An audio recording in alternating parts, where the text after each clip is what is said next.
So you had started talking about wisdom at the point of contact, Yeah. and that you're beginning to see that. You're beginning to see how um, old stuff comes up and contacts us, and that um, there are several variables in there. One of the variables is the intensity of the feeling, like, for instance, anxiety. And that intensity varies also over time. Hmm. And so it can go up and it can go down over time, and that the normal sequence of events for the ordinary person is that the anxiety starts at a very, very low level and then starts to build up and build up. And um, at some time, and maybe not, they become aware of it, but generally it's at a fairly high level that they do become aware of it. Um, and yet, um, at even a very, very low level, it can affect our behavior. Hmm. Um, an example of that would be someone mentions going to an event, Disneyland or whatever, and the one who hears that will automatically say no, or very quickly say no, because of some thought that gave them an anxiety. For instance, a very flash image of someone falling off of a roller coaster. All right.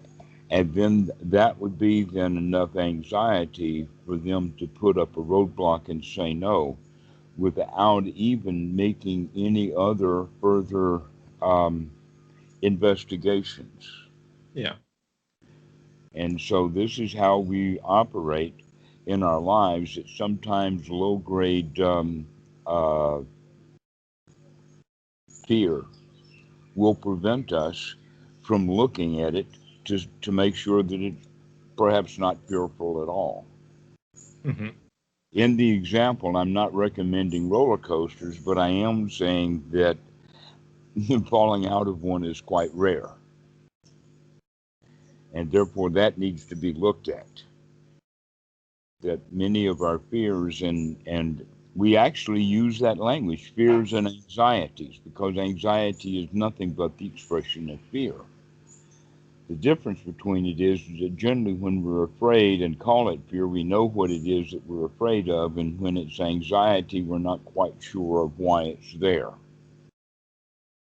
And Yeah. okay, so um, anxiety also, how do I say it? We get used to it. Yeah, that's been kind of my experience. It feels almost kind of like background or like kind of fuzzy. Hmm. Um, yeah. Background noise, exactly.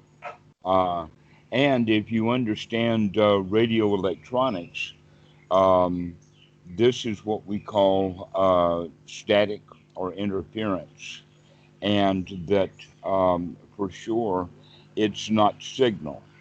We could, in fact, go so far as to call, using Dhamma language, that this is investigation. The investigation that we need to do is the signal, and yet what we receive is signal plus noise. Yeah. So it's like, okay, like if we sit down to meditate, you notice like there's some anxiety, but like, what does that mean? I don't know, maybe there's some fuzziness, there's just like a general feeling of unease.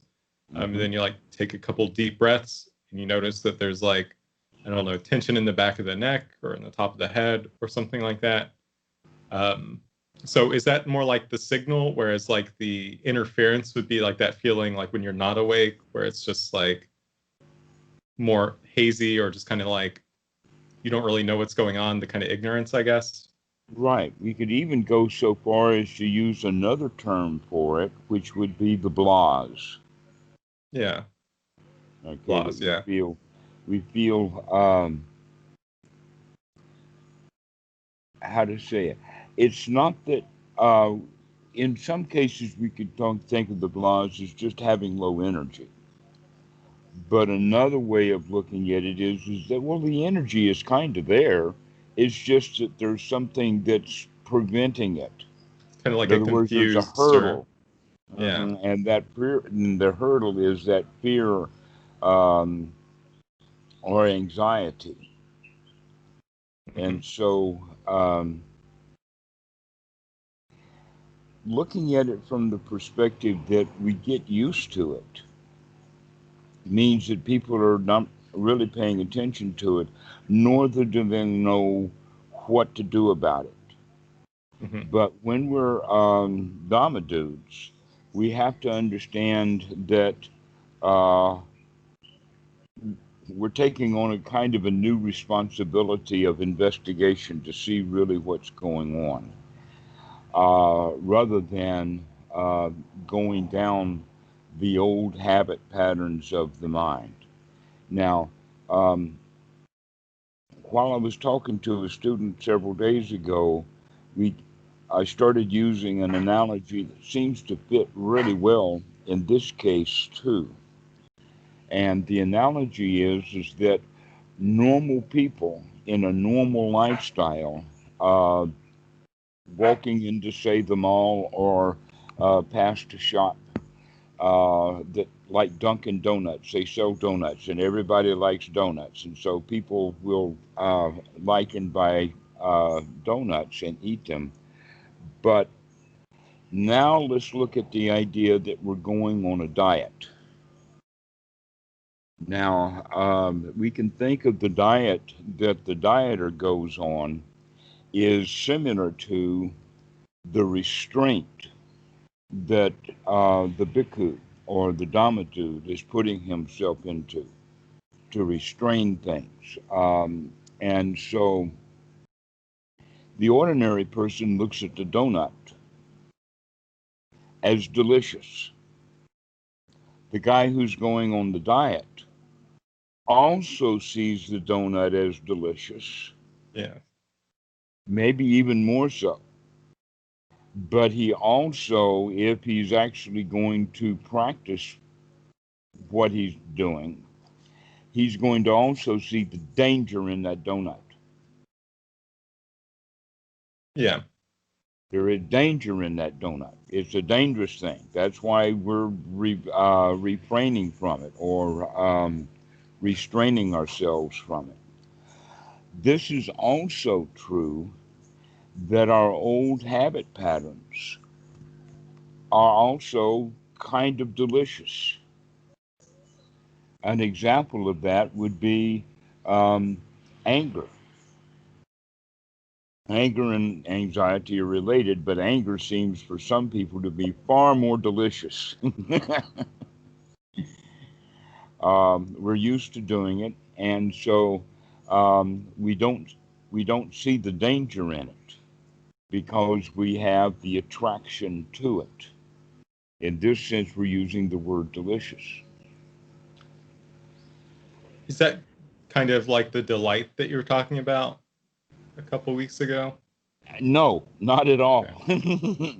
Yeah. No, the delight that we're talking about is actually, look at the word itself, and you will see light is the prominent word in delight. Okay. I was thinking it might have been Buddhadasa or somebody, but I thought they were using delight to refer to like um, He's either using it aversion in a or different way. attraction. Okay. He's Never mind.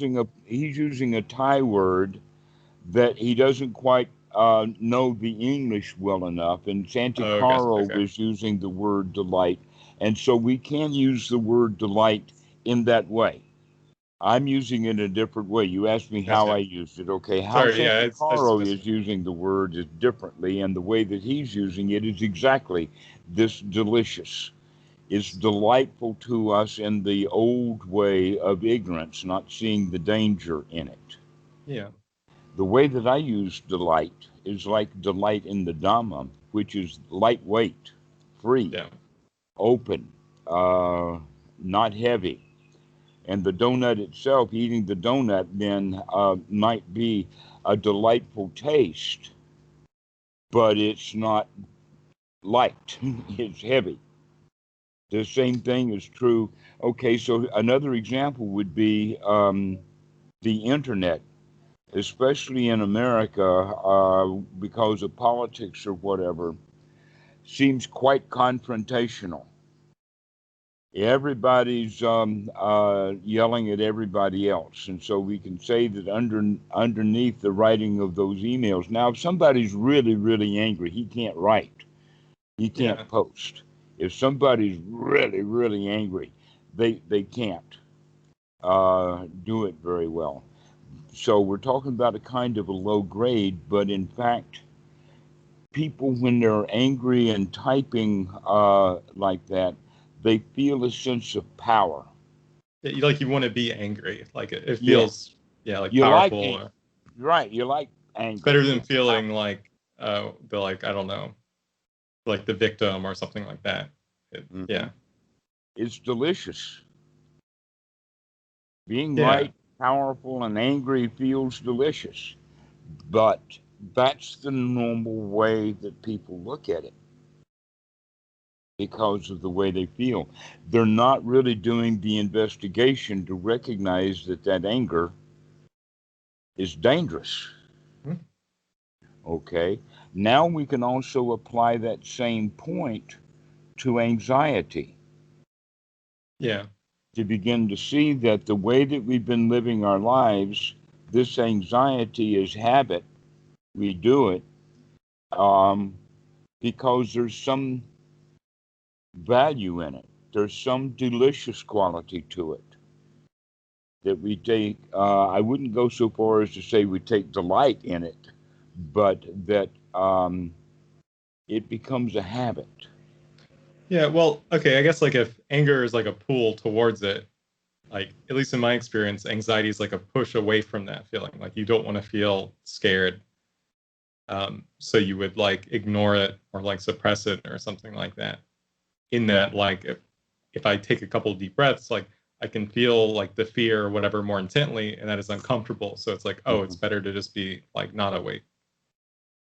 Is Yes. there like a push and a pull there, like with what you're talking about? So like something like anger could be like, ooh, we want that, versus like anxiety or fear, like we don't want to feel fear, so we try to like push it away, but it still gets like caught in the back of our mind. Um, Or is there still some like pull or attraction that you're getting at? yes. Okay. Yes. Okay. I'm looking at a way of how to describe the fact that pushing it away actually creates and builds it up. Hmm. That's the delicious quality is that Yeah. we're stuck in it, but we don't know what to do to reverse it. And so it tends to get built into what could refer to as high anxiety, which then would be noticeable tension. Yeah. Um, Yeah, I see. that, that people's bodies will express that. The arms will flail and other things like this. And if someone is in that state and practicing Dhamma, then that should be the key for the investigation, in the Hmm. sense of the agitation has gotten so strong that it's now affecting movements of the body. Hmm. Um, uh, I like the expression "all dressed up and no place to go." All dressed up and no place to go. How so? Well, anxiety means that we're kind of frozen in fear. We're all dressed up with this anxiety, but there's nothing that we can do with Oh, it. As yeah. opposed to anger, which is kind of the flip of it, is that when we're angry, boy, do we have someplace to go. Yeah. That we're going to take that anger and run with it, to where with the anxiety, we kind of get frozen. Hmm. Uh, But but it's still, go ahead. there's a deliciousness to that There's a being in that state. Mhm. There's a deliciousness to that, but that deliciousness can be overwritten with the wisdom of recognizing that this is dangerous. And it's also in a way of saying that the body mind complex at a very deep, deep level of, uh, let us say, when I'm talking about a deep level, I'm talking about a neurophysiological chemical system Mhm. that normally, or let us say, the easy way to see it is that we talk ourselves into it, that the guy is just sitting there. Perhaps he's sitting there watching television and he sees something on television that reminds him of something. Mhm. And so he will sit there with what he's reminded of and work himself up. This is actually easy to do if what he was watching was something politics. And he works himself up into a great anxiety. Oh my candidate is going to lose. Oh, he's going to lose. Oh, he's going to lose. I don't know what to do about it. Okay. Mhm. That in fact, when anxiety gets high enough, you can see that it's the same experience or the feeling of a cornered animal. That in fact, anxiety could be described that way, that we feel cornered. Yeah. And so that we want to protect ourselves and lash out, but we don't quite know how to do that. So we kind of flail around a bit. Um, and you can see how that would happen if someone thought that their candidate was going to lose. They don't have a clue about what to do about it. That in fact, you can go so far as to say when the candidate knows that he's losing, he becomes like a cornered animal, begins to act out and do things that make his campaign worse off, not better off. Sure. So this is what we mean by the delicious quality of it is that we're forced into doing things that we don't have to do. Now I'm using it as a great big example, like a candidate losing an election or a cornered animal and that kind of stuff. But let's take it back to the really subtle level, because those feelings can come up, and that they can come up in, like I was saying, two kinds of ways. One is that we can kind of talk ourselves into it. Sure. I use that example with students in meditation of, look, you talked yourself into feeling bad all of these years. Now it's time to talk yourself into feeling good. Mhm. Okay, so we actually talk ourselves into anxiety sometimes. We talk ourselves into it from the concept of, let us say, having a problem to solve, and we don't have any solution to it. We don't feel satisfied with it, which is different than anger because we feel a certain satisfaction in calling him an MF or an F or whatever like that. So there's some satisfaction that we gain with the anger, but with anxiety, there's that confusion that's built into it. We don't know what to do. We don't know where to go. Yeah, it's yeah, there's like a not really a anywhere to put it. It's where it's like anger. It's like, yeah, you can go like tweet at somebody or something or like Hmm. complain. But the anxiety is just kind of, yeah, it there's no outlet. It's like kind of just frozen like a scared animal. Hmm. Or another example of that would be the posture that we would go to express anxiety would be going into the fetal position, perhaps with our hands wrapped around our head for protection, like incoming. Yeah. Okay, like here it comes. We squeeze up like that. All right, so that's the ultimate posture for anxiety, is to shut down, uh, uh, to worry more about where what we can do about it, recognizing that we can't do anything about it, and that in this regard, the best thing to do then is to stop looking at it from the perspective of danger coming from the outside world and seeing that the danger is actually coming from within. Yeah. Okay. Now, the second kind of anxiety, not the kind that we talk ourselves into, but there's another kind of anxiety that can also be referred to as just low-level anxiety, that we don't we don't have actual thoughts associated with it, but the thoughts that we do have are certainly not helping this. So one Sure. would be that the thoughts lead and then the anxiety follows. And the other one is the anxiety comes up and then the thoughts follow.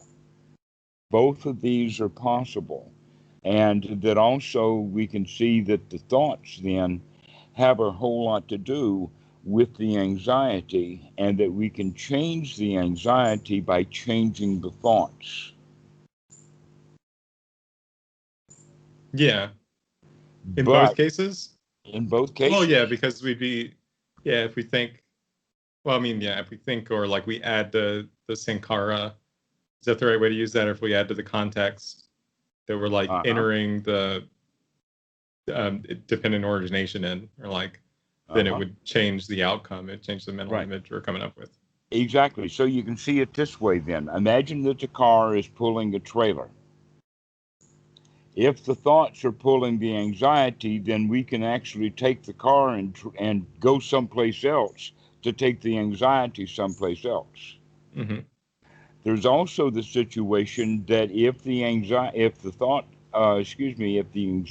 is pulling the thought, then if the thoughts overturn, it will also overturn the car. If the trailer turns over, if the trailer has like how to say it, the big rig, they have a folding knife pattern, whatever like that. That the trailer actually does have a lot of power once it's in motion.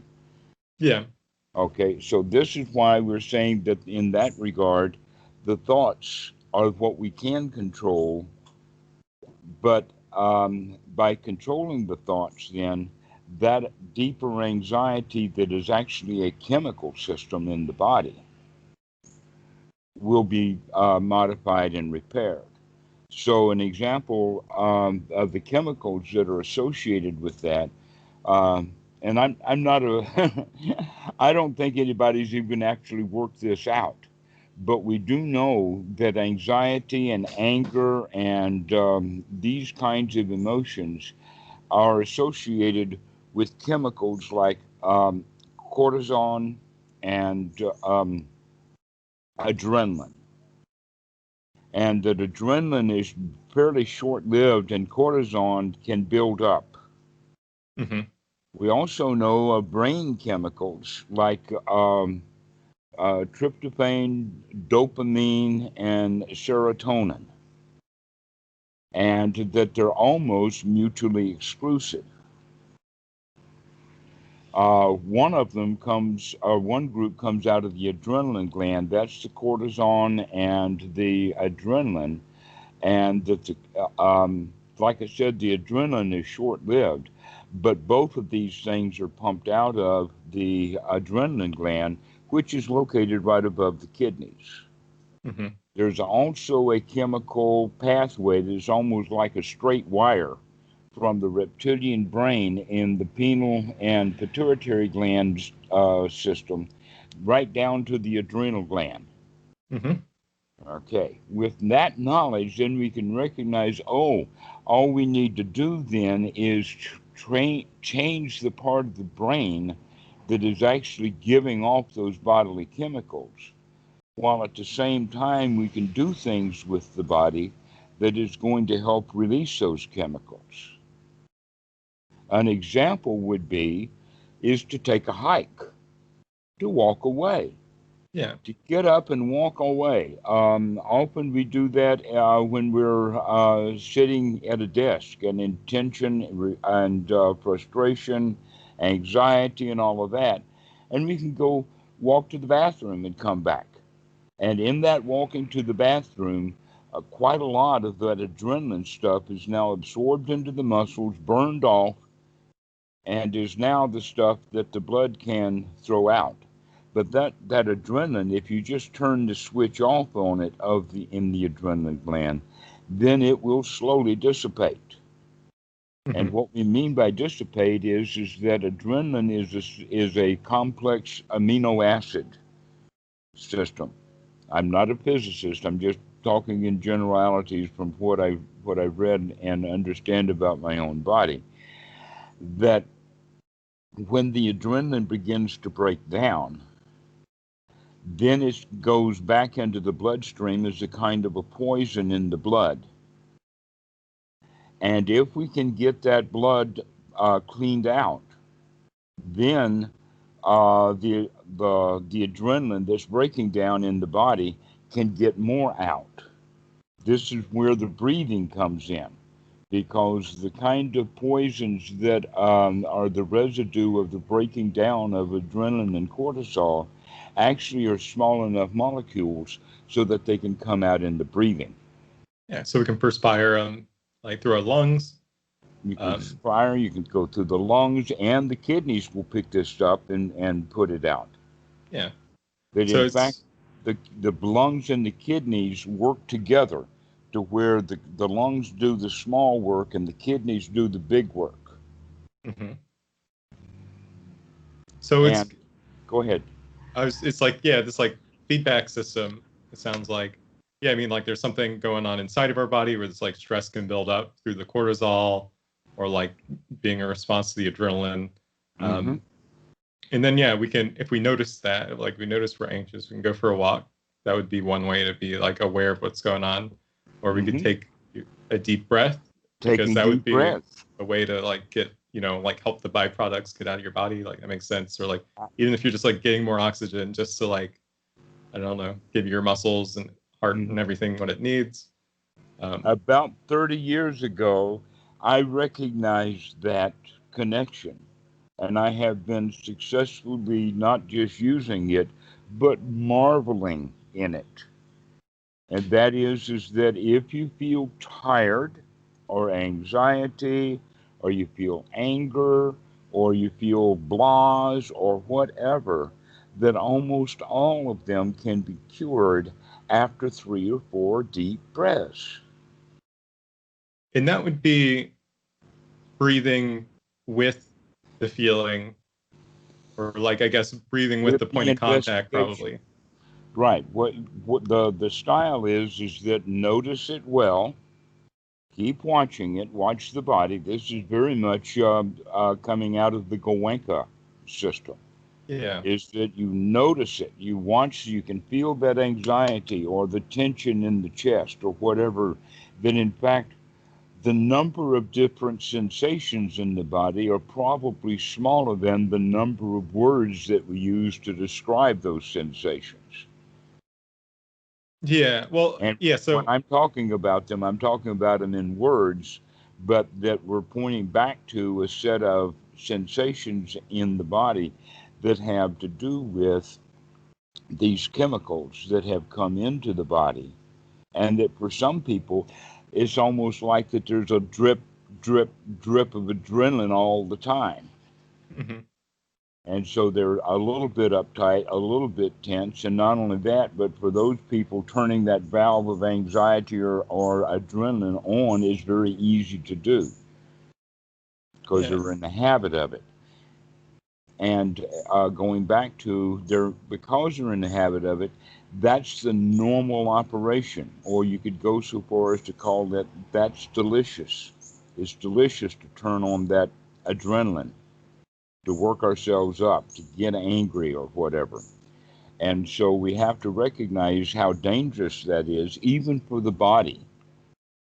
That is, that the adrenaline complex of the body was designed originally as a self-preservation instinct. Yeah. When you're in a state of danger, 6,000 years ago, and you were in a state of danger, you would first freeze, assess the situation, and then either fight or flight. That's what the adrenaline is for the fight or the flight. But here we are sitting at our desk, and anxiety comes up, and we just sit there at the desk. Sit there with the anxiety. Yeah, going back to the relationship between like breathing in and out and that feeling of anxiety. Okay, so say that like I'm anxious, and then I do a little bit of investigation, and I notice there's like some tightness in my chest. And so like I do a couple deep breaths, and you can notice that like that feeling in the chest is not as like rock solid as it was. It can kind of like ebb and flow with the breath. It can actually go up and down, in the sense that taking that first deep breath or two is when we really get in touch with that anxiety that it's there.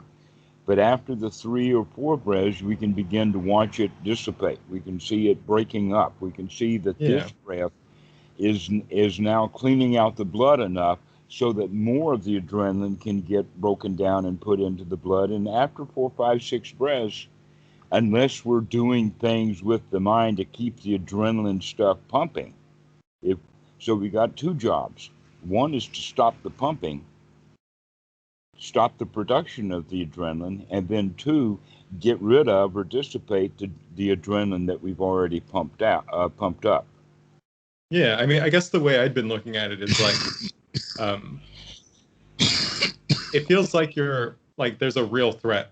Like if you're anxious, like it feels like there's a real fear or like a real reason to be afraid. But then if you look at it, I guess kind of going back to what you're saying of like, right, oh, let's just get more data. Recognize you're safe. There's nothing really to fearful. There is nothing in the room that you need to get up and run away from.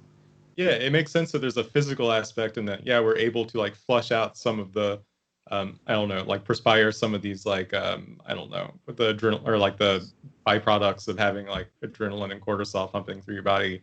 But like that there's also just some like, oh, like this isn't as real as I thought it was, or like there's the value isn't really there. And then that kind of helps you keep a neutral frame, or like helps you not. And upon reflection, we can recognize that perhaps we worked ourselves into this state. Yeah. That we let it build up. Yeah, well, I mean, I'm not anxious when I sleep. I noticed that I woke up out of a dream and I could like see the anxiety like manifest. It was real weird the other day. Actually, yes. That's what dreaming does, is that the dreaming actually,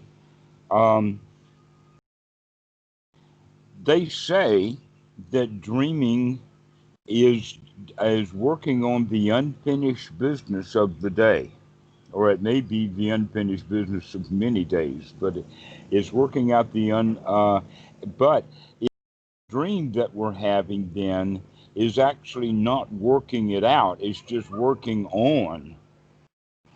Then that working on it is very much like the cornered animal. Yeah.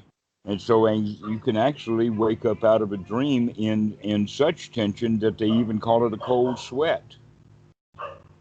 Yeah, well, yeah, it was like, I was dreaming and like the bad things were happening, but I wasn't really awake, or like there was no connection between how I was feeling and what was going on in the screen. And then like, yeah, I started waking up because the dream got crazier. And then, yeah, it was like kind of like a fire, like igniting of like, and it's like, oh, like there's the anxiety that I feel pretty normally, like I feel every day. But it just so happens that like, because I was waking up through it, that, I don't know, it's almost like kind of conscious of it not being there for a second, which is kind of funny. Not super important, but just kind of like, oh yeah, it's like, we do kind of work ourselves up. So when I'm asleep, like, I'm not fired up about this. And when I wake up, I am fired up about it. Excellent. Okay.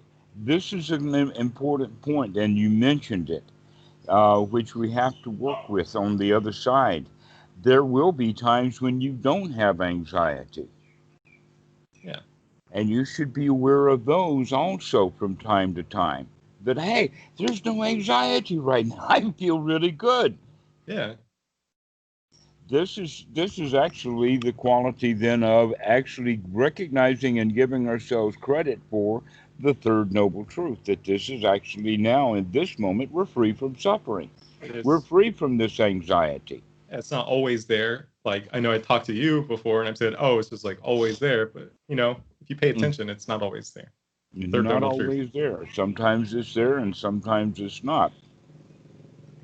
And it feels quite a relief when we recognize, oh, yeah, 10 minutes ago I was full of anxiety and right now I'm not. Yeah. Now let's reflect upon what happened. Did I take a few deep breaths? Did I get some exercise? Did I go walking? Did I do something? What's the cause of the not being anxiety? Yeah, what Or is the the cause or absence? what happened so that we can see that there was anxiety and now there's not. This Yeah. is this is how we use or put into practice the teachings from the Buddha of sunyata, of emptiness. Sometimes there is anxiety and sometimes we're empty of anxiety. When you have to note the emptiness of it as well as to note it's there. And when you say it's note that it's not there, okay, so like maybe, okay, so like I guess anxiety is kind of complicated. There could be like physical factors and there could be mental factors. Mm-hmm. Are you saying like the absence, like notice the absence, like, oh, like physically, like I'm relaxed, but like maybe there's some, like I'm thinking that I'm anxious, or are you just talking about like all of it's gone? Whenever you remember to Okay, whenever you remember. investigate. Yeah, sorry, that was a bad question. I see what you mean. That's just, Yes. That's one of the things that I see that is a very, very common issue for Westerners is that they get into a time frame of always or constant or whatever like that. But when we really begin to look at the Dhamma, it's always in the here now. What's happening right now? mhm. Okay. The only reason why I say it's always been here was because I wasn't paying attention to it when it wasn't. Yeah, you weren't paying attention to it when it wasn't there. When it You only wasn't pay there. attention to it when it's anxious. We only pay Yeah. attention to it when it's there. So like And if so I'm we get reading, the delusion that it's there all the time. yeah. Guess what? There's a whole bunch of stuff that's like that, I mean, including the self. The self comes and goes, I guess when but like it's people always say, there when we're thinking about it. just to kind of like, I guess like steelman that, like when people say they like are always anxious, I guess they mean when they're Whenever they like, think of it, whenever they whenever they notice. recognize that there's there, but they don't know that that it's not always there. Wouldn't, I mean, I guess like, wouldn't it be more fair to say that like it always feels like there's anxiety in the context of like how they're looking at things? So like, Yes. yeah, so like, yeah, I get that, like, yeah, there, I mean, it's awesome. Like, we should notice when it's not there. But Hmm. I guess if you're anxious enough, then that's like constantly going to be feeding into your context. And I guess maybe we would be in a state of where we're like awaiting, or what's that called? Like where you're awaiting to be birthed or whatever. Like You're waiting to what? like you're waiting for something to latch onto, where you're not like in anger, you're not in anxiety, but you're just kind of in that uneasy middle ground. I guess you would still have like Looking for consciousness or something to sankara. feel bad for. Yeah, That's what I mean by the quality of the delicious donut. yeah. But like, aren't we in that That quite a we bit? get, Like, yeah, we it's get not that we're, attracted to. Hmm. yeah, So we get attracted to those bad feelings, and we're actually looking for it rather than changing that mentality to start um, looking at it in the moment. Am I anxiety right now, or am I free from anxiety right now? mhm, Another one would be consciousness, because everybody has the idea that consciousness is always there. Even in the Hindu teaching, they say that it's consciousness that roams from this life to the next, receiving the fruits and benefits of past actions. Right? The mhm. Buddha says, oh no, consciousness is dependently arising. Yeah, Okay, well, so is anxiety. It's dependently arising. And mhm, so is the self. It's dependently arising. When the conditions for the self are there, then there is selfishness. When there is no conditions for it there, then it doesn't exist. Yeah. This is such a profound teaching of the Buddha, this idea of causality, because if there's not the cause there, then the effect is not there. Mm-hmm. And so understanding those points of time when consciousness moves from object to object, during the movement from one object to the next, there's no consciousness. One object to the next, there's no consciousness. There's no consciousness between one object and the next. That it Yeah. has to switch, okay? A clear example of that that I've run across is put some text on the screen and read that text, and then while you're having that text on the screen, go to another web page or app or something and bring up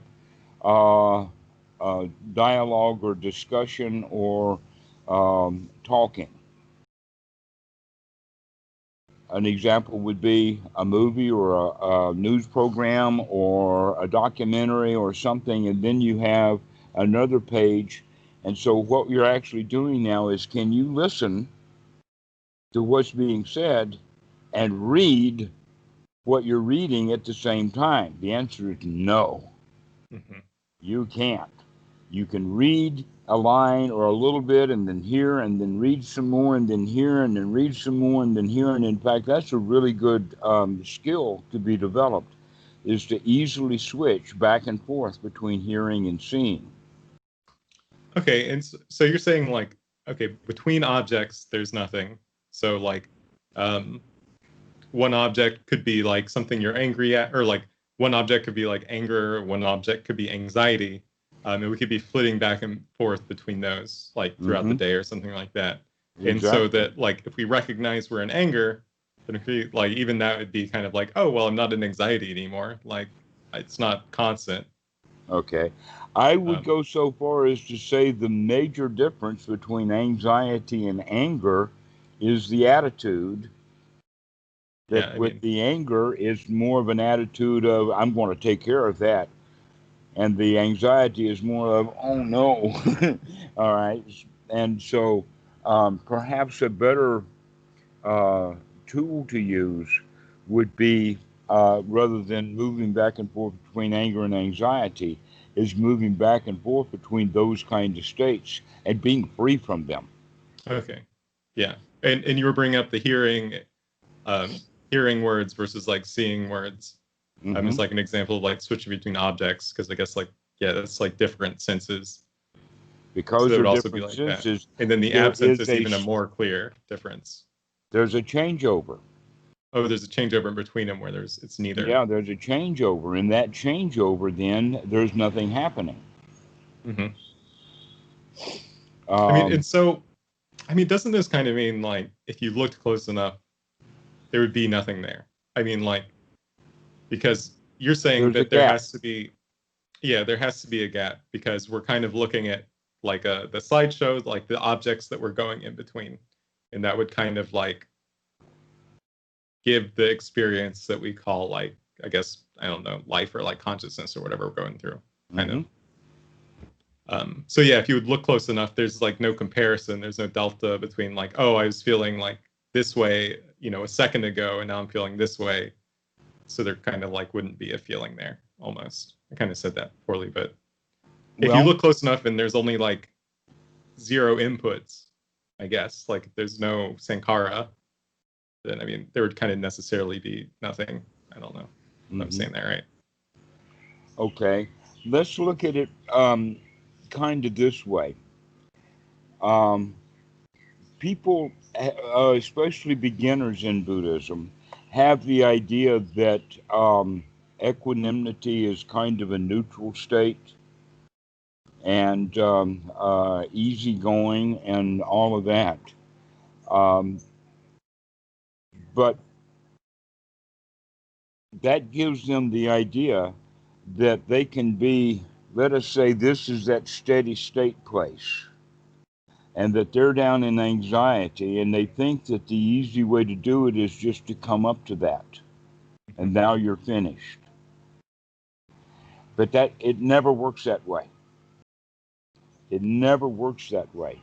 The reason that it doesn't work that way is because the old habit is to be down below. Oh yeah, no, sorry, I just brought that And up so because if I was we could come curious. up to zero, we're going to fall back to negative very easily. No, I don't. I And mean, that'd so be okay. and so another way of looking at it is that the Dhamma practices actually we have to come out of the negative and come up into the positive and recognize that things are in cycles.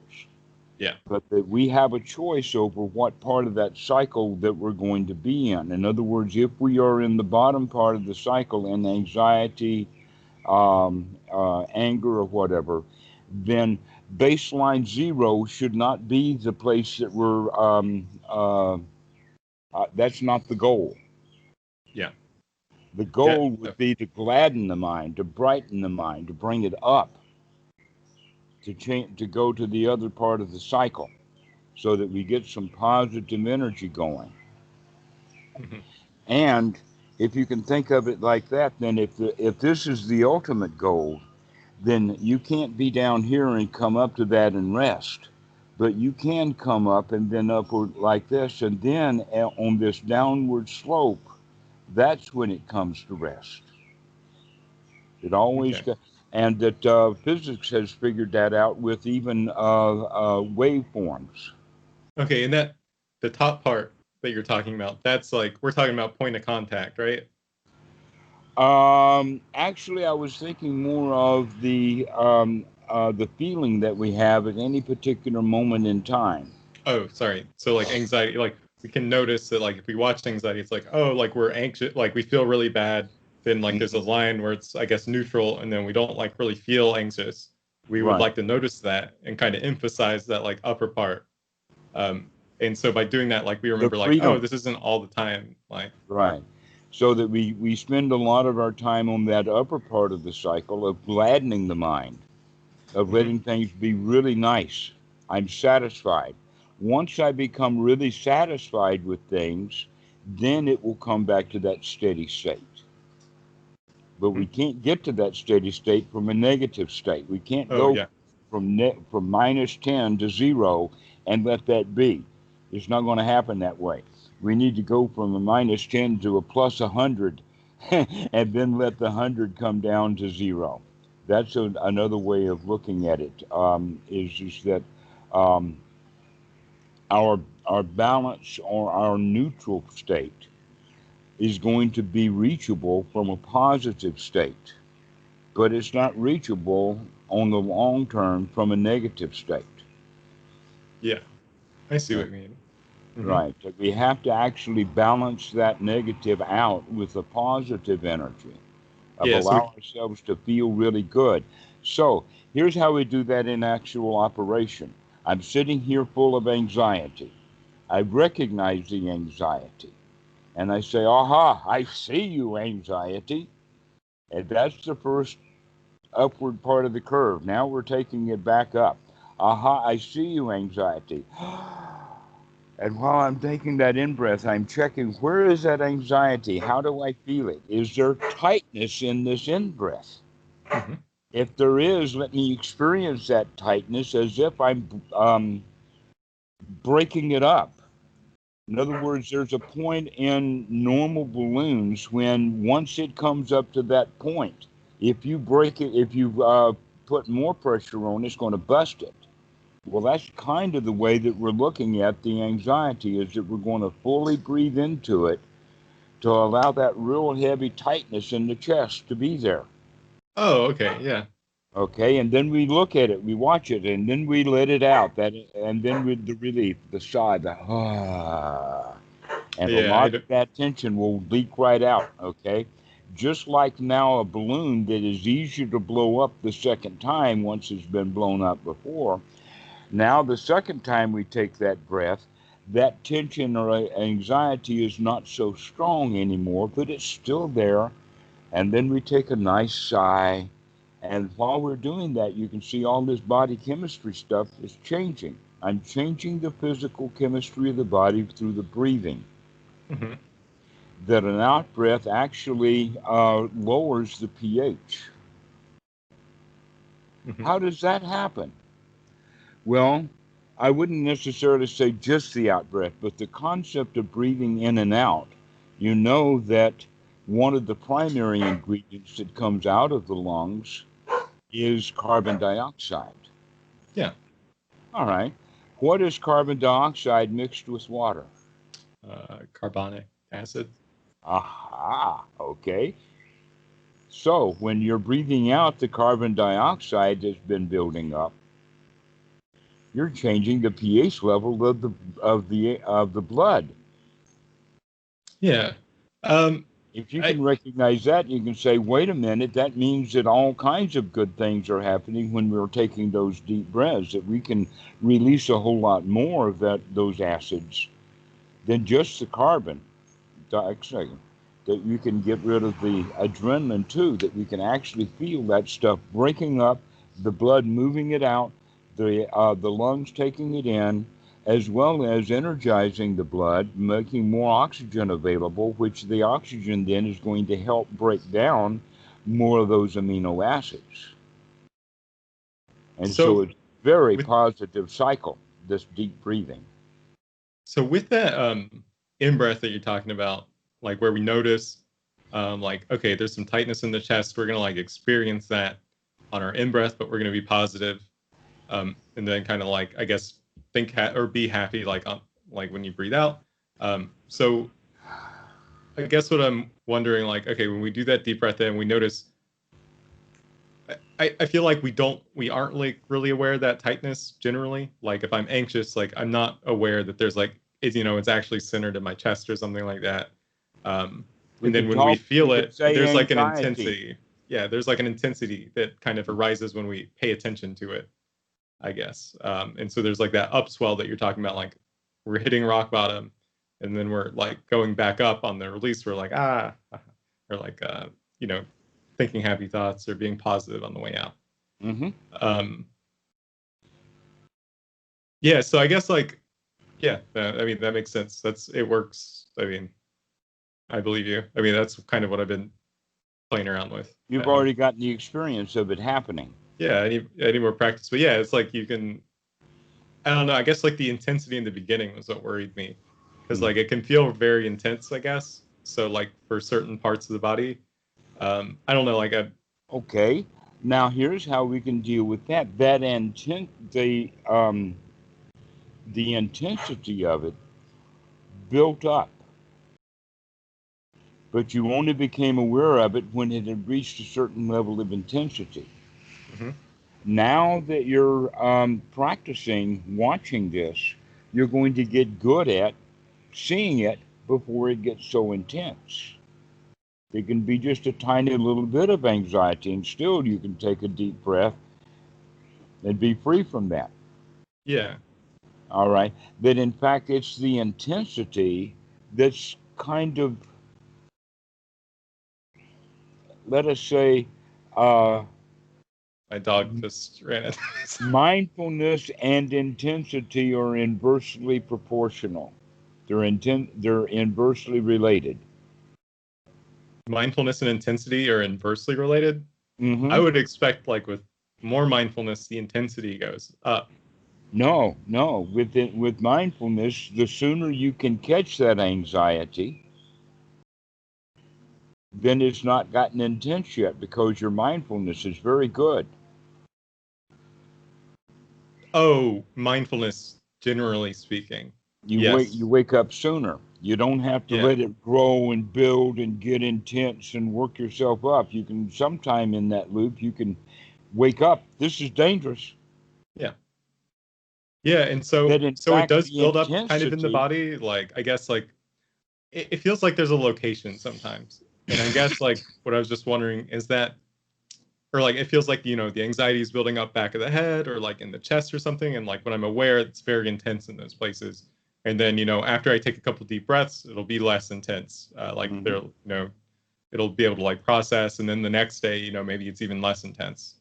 Right. So be mindful of that, or keep watching or keep investigating that in fact it is getting less intense. Is it okay to think about it with like respect to the location in the body? Like I feel like this is kind of an illusion or something like that because of the way like the five aggregates work at some point, in that like if you were able to be aware before like your mind has created the image of your body in your head, then it would probably feel a lot different. Or like the I guess what I'm saying is like the precursors of that anxiety wouldn't feel like it's in your chest. Maybe it would feel like something else. Precisely. But it's okay, like at where I'm at, to be able to think about it in a way that's like, okay, it's like, yeah, I do feel it in my chest, like, and I'm gonna relax. Like, I don't have to be too worried about like, oh, I'm thinking about my body. Exactly. Okay. All right. So in that regard, you can say that the anxiety will manifest itself in different ways, depending upon your wakefulness and your ability to investigate. But when someone is brand new to this game, and also one who has spent years in anxiety, he will have to go to a very high level of anxiety before he wakes up to it, because he's so used to having it. Gotcha, but as he progresses, the more he practices, especially if he has that strong determination or the intensity of intention to deal with this anxiety. See, in the beginning, we kind of feel overwhelmed with it, and when we begin to practice anapanasati, we're not really sure whether it's going to work or not. And so we're going to approach it ho-hum, but after we get real success at it, that builds up what we call in the Pali language shraddha, or confidence. And when we have the confidence, I can deal with that anxiety, now we're much more, let us say, out on the hunt for it. And because of that, we're going to find it easier because we're actually out looking for it, and we're out looking for it because we've had the success of dealing with it. All right. So the analogy then would be that here I am sitting in my house at home, and anxiety is like a wild animal that comes and is growling outside my window, and I'm very afraid of that animal. All right. But once I start getting the tools to deal with that animal that's at my door, now I've got the confidence that I can actually leave the house and go out looking for those animals. Yeah, that makes sense. And that kind of goes back to the mindfulness. As mindfulness increases, intensity probably decreases. And so in that regard, the mindfulness increases and the intensity decreases because you can catch it earlier. Yeah. You can catch it quicker. You can deal with it easier. And so in that regard, the Dhamma becomes easier to do the faster you are at catching these things before they grow out of proportion. Yeah. And so, like when you say, like, there's that kind of positivity, like in the Sai, when you do the example, I guess, like, okay, inhale, like we can feel, like really be aware of the feeling that we're having. On the exhale, is it okay to think about kind of the opposite of like whatever that feeling is? So like, I think sometimes anxiety feels like a tightness. So maybe I'll think of like lightness, like a light feeling in the chest, a looseness in the chest, or like, a movement, or like fluidity, as opposed to like just like a rock. Right. That's another way that the anxiety is a rock when we start playing with it, and now it becomes fluid. It becomes or like movable.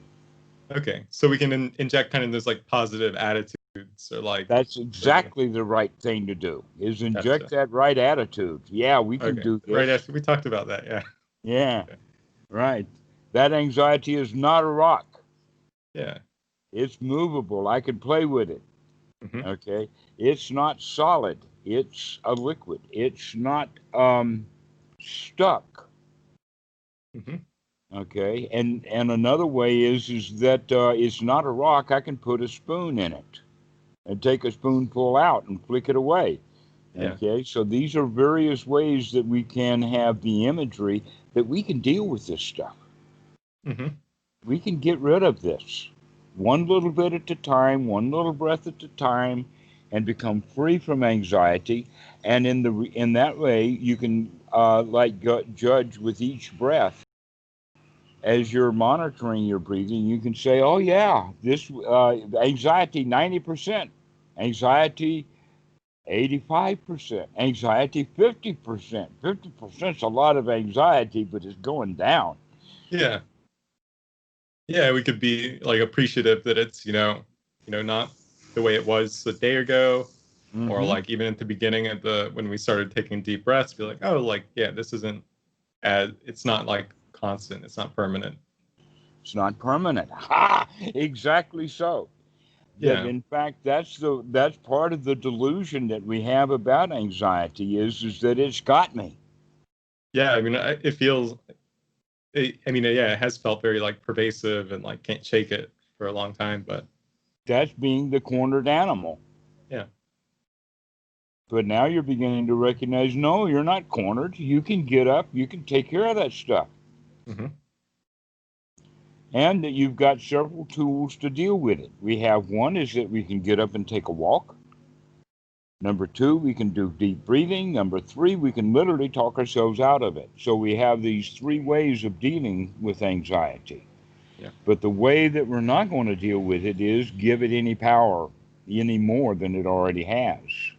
Yeah. And that's what happens with a lot of people. They want to know, well, what's the source of this anxiety? And then they start digging down in it, but that's not actually getting rid of the anxiety. It's just that they're trying to figure out what the source of it is. Yeah, you In can this dig in case, and still have a bad attitude uh-huh. and just like think that it's there. It's like, oh yeah, that's where it is. It's stuck. Like, Yeah, there it is. It's stuck, and I don't know what to do with it, but I'll work on it. And okay. So with Anapanasati, this aha, I see you anxiety is actually the very first step in coming right out of it, hmm is to recognize that it's there and that it is, let us say, a newly arrived unwanted guest yeah. as opposed to the resident. hmm Yeah, it's not in control. It's not in control. Yeah, Not it's just like a anymore. phenomena of like, yeah. As long as I was running away from it and letting it chase me, it was in control. Mhm. So And long as so I was cornered, it was in control. I guess like we also shouldn't be one thing that, the downswing that you're talking about, like we go up and then we go back down, but we want to emphasize, the good feelings at the top. I get kind of demotivated when I go back down to that down. I think I'm supposed to be able to like sustain the good feelings through my meditation. But it seems like what you're saying, that's kind of just part of the process. Like it's going to take, some cycles back and forth before like you Mm-hmm. can, I It's going to guess take a lot of cycles. make the lows lower and like the highs higher, I guess. Or Actually, no, see the lows quicker. see those quicker. And so you can turn it up so that instead of going so low, we can turn it up to so high. Oh, so it's just like the frequency, like, as soon as it goes below into negativity, you're like, oh, like, I aha, got you. Aha, I see aha, you. And I'm going to come back up. aha. Yeah. So you're just noticing it sooner and sooner. And sooner until we're now, it's just kind of steady state. Hmm. Everything survive, survive. Hmm. But as soon as we recognize that we're down, we need to reverse that and go up. We need to gladden the mind, to feel sukha, to feel piti. And that piti is the feeling of success. I can do this. Out it goes. Hmm. Out it goes. Out that anxiety goes. Breathing out, and I feel really good. Okay, so that's the The can do. sukha's the satisfaction. The satisfaction of the success of I can let that stuff go. Okay. Now I can let that stuff go. it still may be at 50%, but gosh, look, we've gotten rid of half the stuff already just with one or two breaths.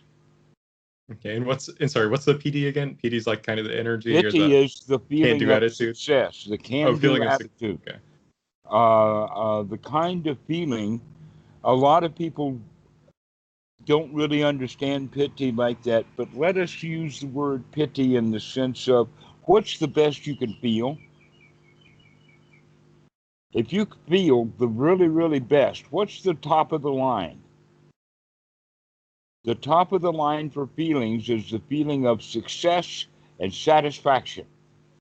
There are no feelings higher than that. Mm, it might be slightly different than what I'm thinking of success and Okay, so satisfaction. you But you I get, name me a feeling that's higher than success and satisfaction of success. uh, I mean, I think I would land in the same place as probably what you're describing. But like, I feel Okay. like success is like, I got it. But then it always like kind of bites you back in the end. And then there's like kind of a Well, how downside to it about the sometimes. success that doesn't bite?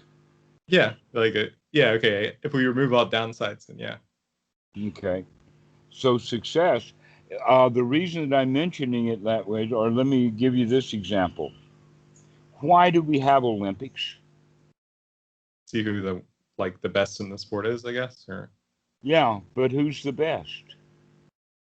whoever competes in the sport the best. Well, okay, let us ask it this way. The guy who won, the guy who's the best, how does he feel? Pretty good. Come on. How does he feel? I mean, like a winner. I mean, Okay. He feels like the champion, like yeah. he's got this, like he's on top of the world. Hmm. Okay. This is what I'm getting at. This is what pity is. It's the feeling of success, the feeling of I got this wired, the feeling of I'm on top of the world. It's the feeling of got it.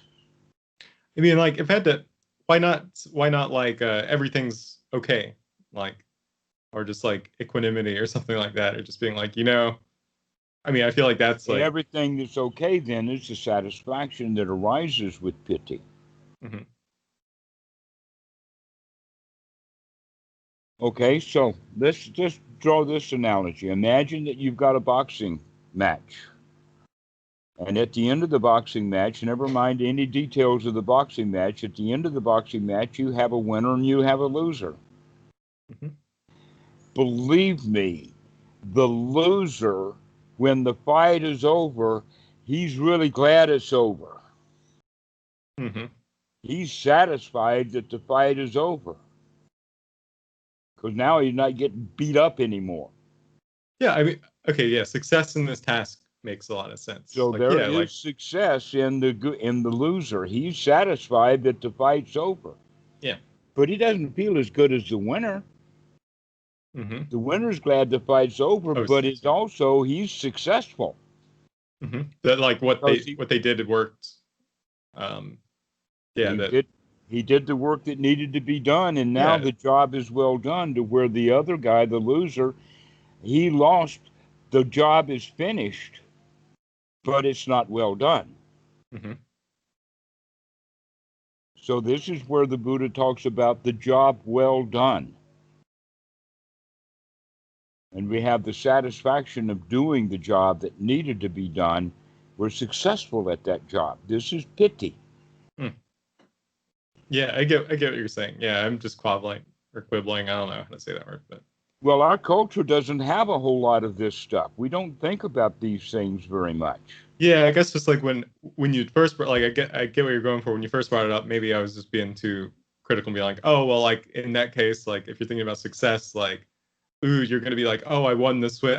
I'm Michael Phelps, like I won the race, but like I've got to get back to like I'm exhausted, but I still got to keep training like the next day or something like that, or like ooh, I got Well, to in like this case, what we're talking about is the satisfaction of having the job yeah, I well get it. done. Like job well done makes a lot of sense. And yeah, there's like that success, like that is a good quality. Like when you win something, or like yeah, the work you did paid off. Yes, you got paid, the real pay, not the paycheck, but the you got the Yeah, payoff. and you're like, well, maybe not proud of it, but like yeah, this is good work. Like it's not just like oh you like limped through it. It's like no, you 100% you did it. It worked. Hmm. So that's um, what they call the thrill of victory. Mm. That whenever, and you can see this in so many, many different places. You can see it at the Olympics. You can see it at the boxing match. You can see it when the tribes are fighting. Yeah. The victors always threw their hands in the air and shout in victorious voices. Hmm. They're the victors. They won. Look at my hands. This is the way that we begin to live our lives, as if you're the champion of your life. It'd be nice. You're the victor here. You're the dude. Okay. Um, this is that feeling that we're talking about is the feeling that people want bad enough to train for the Olympics. Hmm. They want to have that feeling of exhilaration, that feeling of not necessarily adulation from the outside. It's the adulation that we can give ourselves on the inside for having won, for having done the deed. Yeah. Sorry, my puppies, they're just running amok. Oh my gosh. I don't know if you can see them in the screen. But yeah, that'd be wonderful if we could like um, be victorious in our day-to-day lives and just with a simple breath as opposed to, I don't know, being Michael Phelps. That's a little bit more of a stretch. Right, because in this feeling of victory, in this feeling of success that we have, of dealing with the anxiety, Hmm. become a victor over it. I've got it.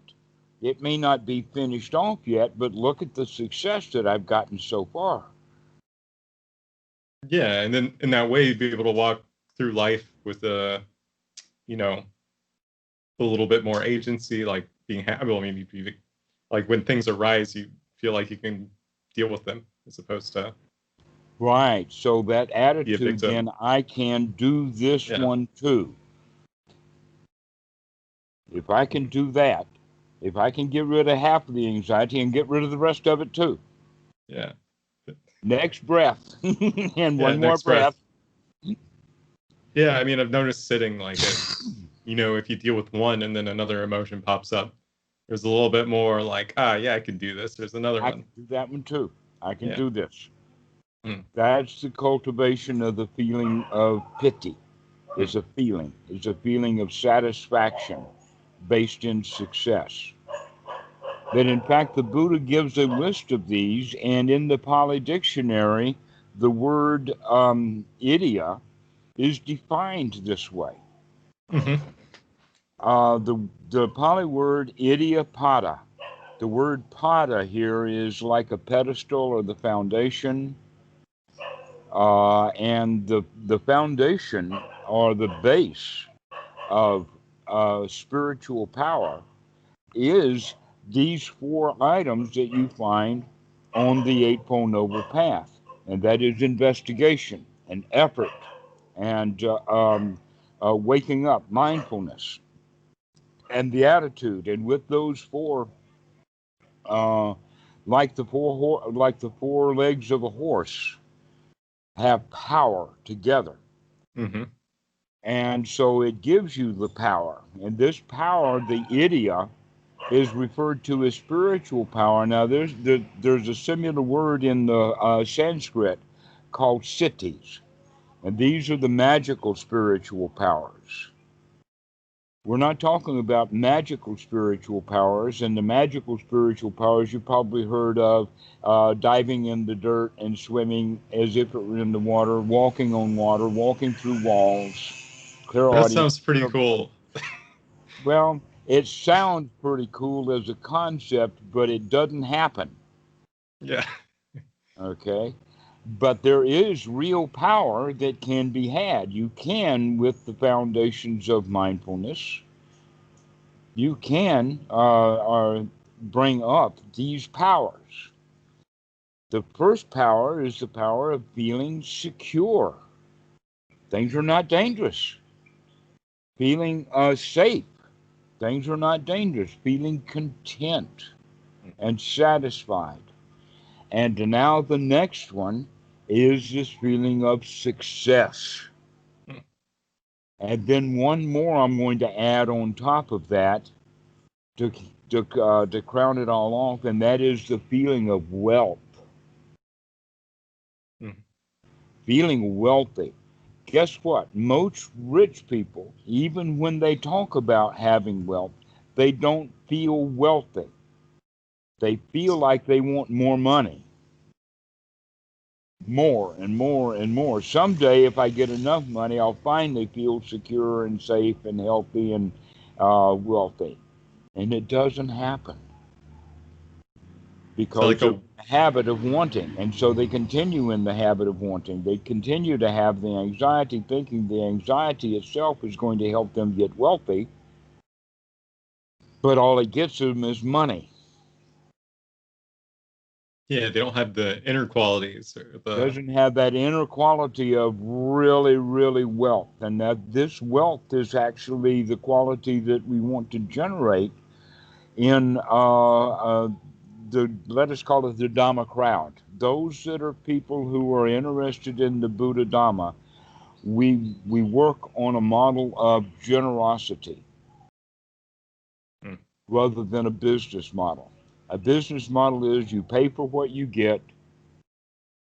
The model of it, the more it costs, the better it is. You know, that's the model of business. This is the model of wealth.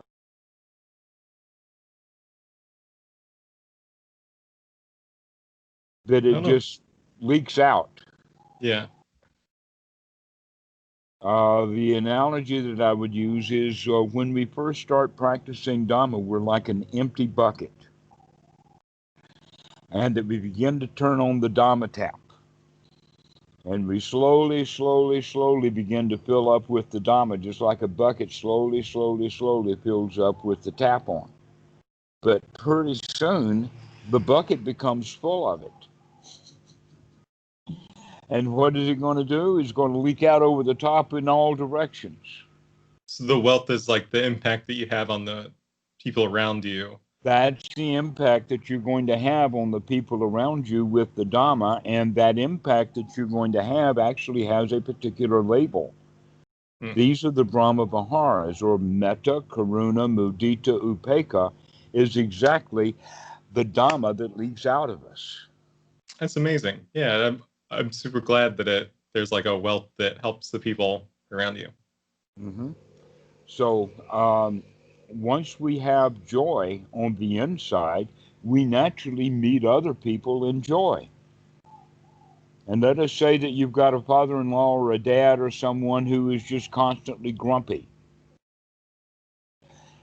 What are the options? Number one option is to go be grumpy with him. Another option is to avoid him. Mm.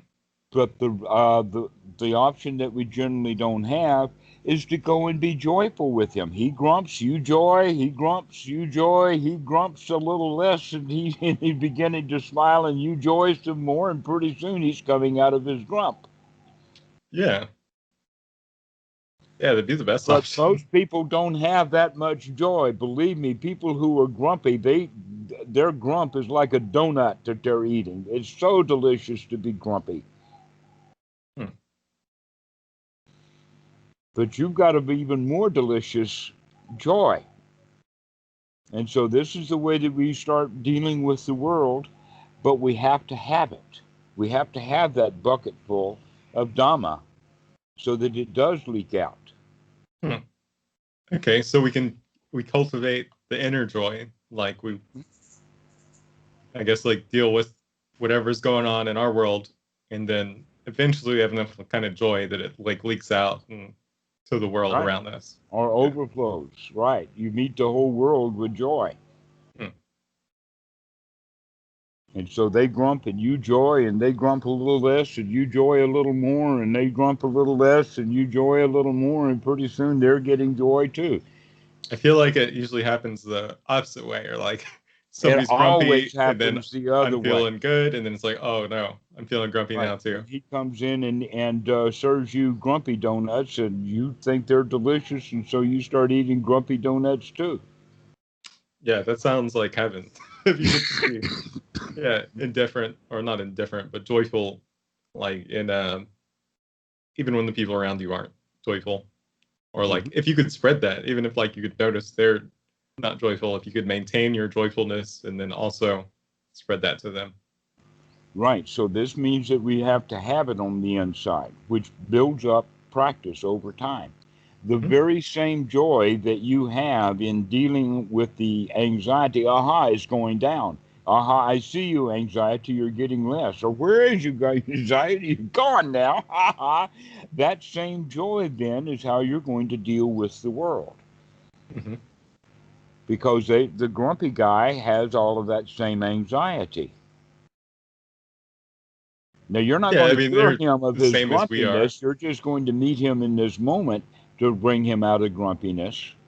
Maybe he's asking you eventually, how can you stay so happy all the time? And you say, sit down, I got a couple of things to tell you. Yeah.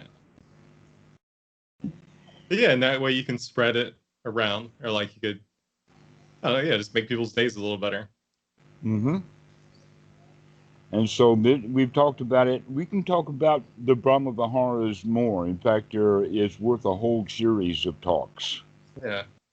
Yeah, But I this, definitely confused them in the past a whole lot. Um, yeah, I think we talked about them in briefly, but yeah, that'd be wonderful to talk with you about those in detail. okay. Well, right now we're going to deal with anxiety. Yeah, that'd be good. Yeah. Yeah. Watch it, look at it, notice it, breathe into it. Hmm. Recognize that, hey, I could be free from this, that it's not solid, Hmm. that it moves around, that it can be picked up, that a little bit of it can be washed away with a breath, and a little bit more of it can be washed away with another breath. And getting up and walking around helps anxiety. Yeah. Just take a walk. That'll help anxiety. You Yeah, that while goes you're back out on to, the walk, you can say, "Hey, the anxiety it doesn't feel so much anymore. The tightness in the chest is breaking up." yeah, it's not just the meditation. It's like, yeah, we can take wise actions. We can get up, take a walk, we can do things, go for a hike to improve. Yeah, just like, yeah, I don't know, improve our physicality or whatever. Exactly, exactly. And also, the thoughts that brought on anxiety are now no longer the kinds of thoughts we're having now. Now we're having thoughts of the anxiety and getting the anxiety out, and anapanasati and investigation, and all of those kind of thoughts now are very wholesome thoughts.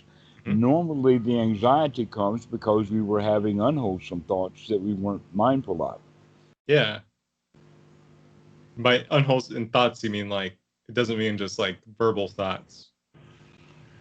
Doesn't have to be verbal thoughts, no. It could be like There are a thought of like, oh, the tightness in the chest, or thought of, I don't know, a thought tiger of, I attacking got to you. But go to work. yeah, The thought of, oh, I got to go get up out of bed and put my clothes on and go to work, and I don't want to go to work yeah, anymore. it's like everything that comes with that package. It's not just like the words in your head. Hmm.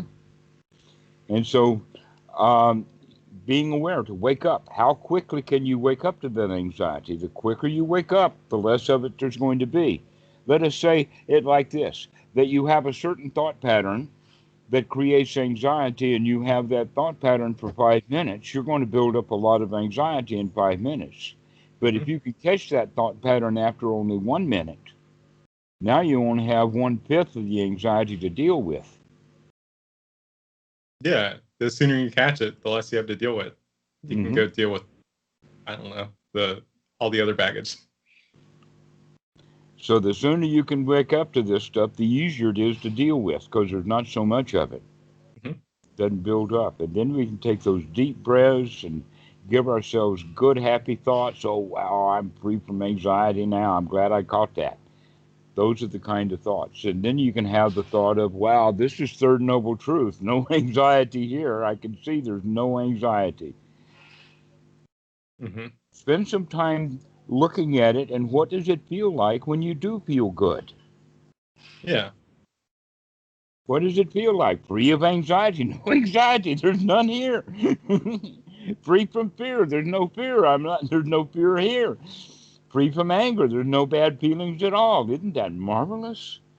Yeah. Third And double yet, truth. Just but remembering. when we're in that state, we don't give ourselves credit for it. It's true. Yeah. You only know, yeah, you only notice when you're feeling bad. Hmm. So wake up to the fact that you feel really good sometimes too. How do you like take a deep breath, or do you just I do feel Always good. a deep breath. Oh, wow, it Okay. feels good. Always. Yeah. All right, well, we'll talk about Brahma Viharas next time. I think that we've come to a conclusion on this talk. Yeah. Well, thanks a ton. Have a good week. All right, we'll see you later. I'm gonna go see what my puppies are up to. Bye. Okay, right, I can tell he was a brown one. Looks like a lab. Yeah, she's a golden retriever. Yeah, she's they're getting into trouble all the time. Well, yeah, have a good evening. Thanks a ton. Uh, I really appreciate your time. See Bye. you.